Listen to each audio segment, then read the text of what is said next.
Sebelum kita mengikuti bacaan pelajaran sekolah sahabat untuk hari ini, mari kita berdoa terlebih dahulu.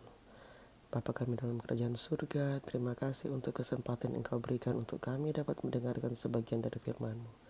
Isilah kami dengan roh yang suci agar kami dapat mengerti apa yang Engkau inginkan kami pelajari hari ini. Dalam nama Yesus kami sudah berdoa.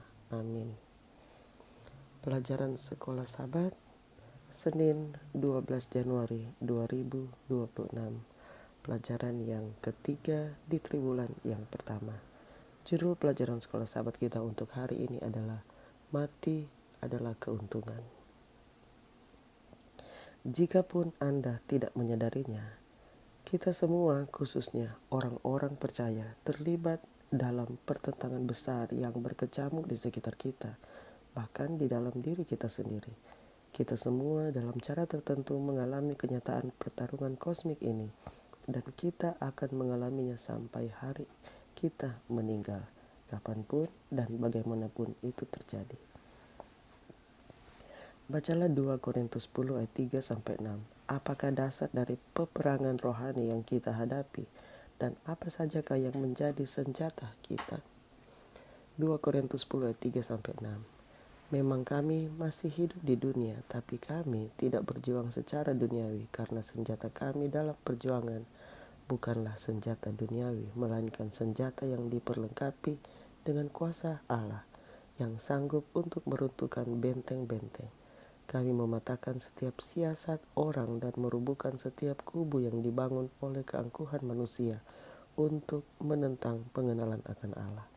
Kami menawan segala pikiran dan menaklukkannya kepada Kristus, dan kami siap sedia juga untuk menghukum setiap kedurhakaan bila ketaatan kamu telah menjadi sempurna.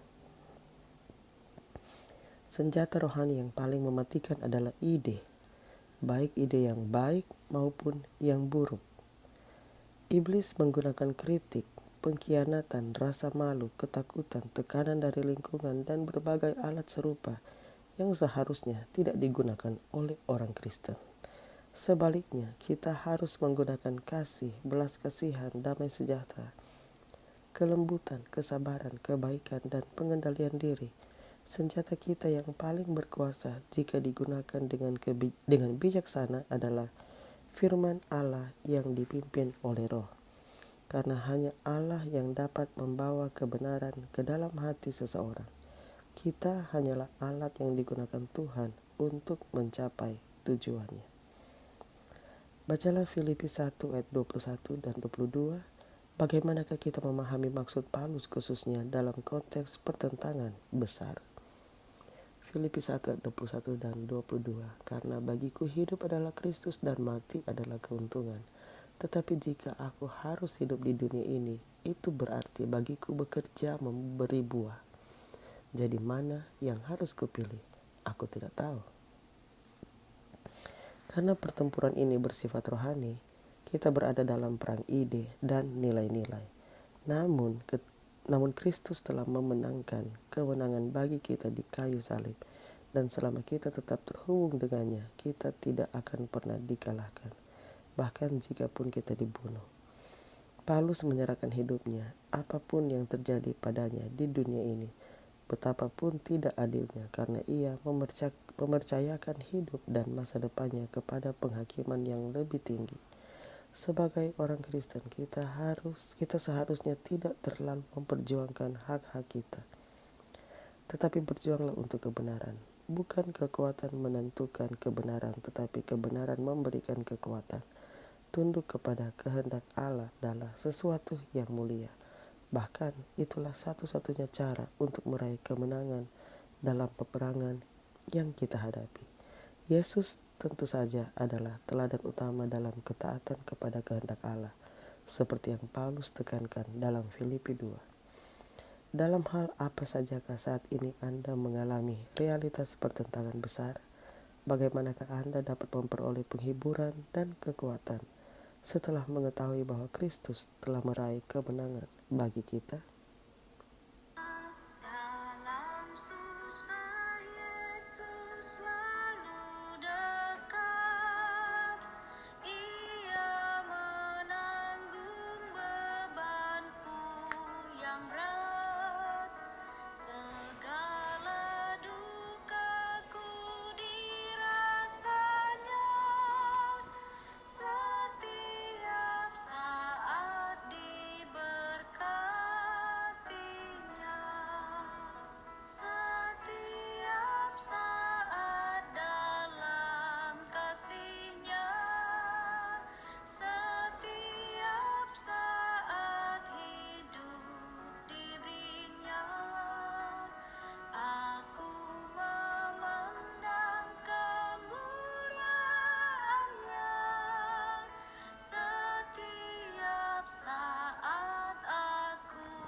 Mari kita berdoa.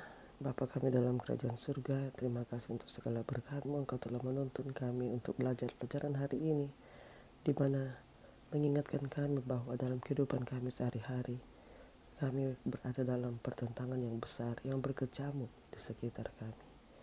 Ya Tuhan, terima kasih untuk pelajaran ini yang mengingatkan kami mengenai senjata rohani dan bagaimana Engkau dapat menuntun kehidupan kami agar kami dapat terus berbuah walaupun kami dalam pertentangan besar ini. Kiranya ketergantungan kami kepadamu dapat menjadi bagian dari apa yang kami pilih setiap hari dalam semua pilihan yang kami buat. Kasih-Mu kiranya terus menuntun kami setiap hari, Tuhan. Terima kasih untuk janji penyertaan-Mu. Dalam nama Yesus kami sudah berdoa. Amin. Demikianlah pelajaran Sekolah Sahabat Senin 12 Januari 2026. Sampai bertemu di pelajaran Sekolah Sahabat selanjutnya. Tuhan memberkati.